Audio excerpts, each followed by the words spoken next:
Kia ora te whānau, our Whare Nui challenge at o Tautahi at my sister's house. Chehu! Morena te whānau. Morena! Welcome to our whare here in Ōtautahi. Hiu. Today we're going to do our Whare Nui challenge. Our waiata today is composed by Canon Wee Huata to Te Mai Ngā Iwi. First of all, we'd like to mention our Whare Nui up in Wairo. We've got in the valley of Ruakaturi, we have Erepeti Te Pā, and then out in Waikari Moana we've got Waimako and Te KOHA. Te KOHA.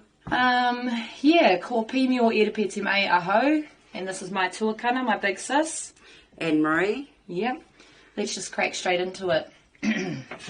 First of all, I'd like to mention Canon Wee Huata composed this song, and it's about the soldiers when they came back from the World Wars and lined up, and the people gathered there. Kia ora, sis. On their return. Kia ora. So here we go to get that taniwha off. Get those taniwhas off. Right. Ready? Yeah. Tahi, Okay, rua, toru, wha.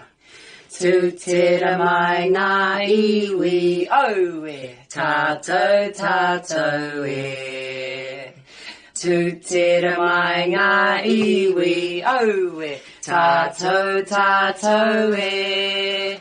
Whai a te maramatanga, me te aroha, i ngā iwi, kia tapatahi, kia kotahira. Tātou, tātou e, tātou, tātou, puritia kia mau kisia wahi.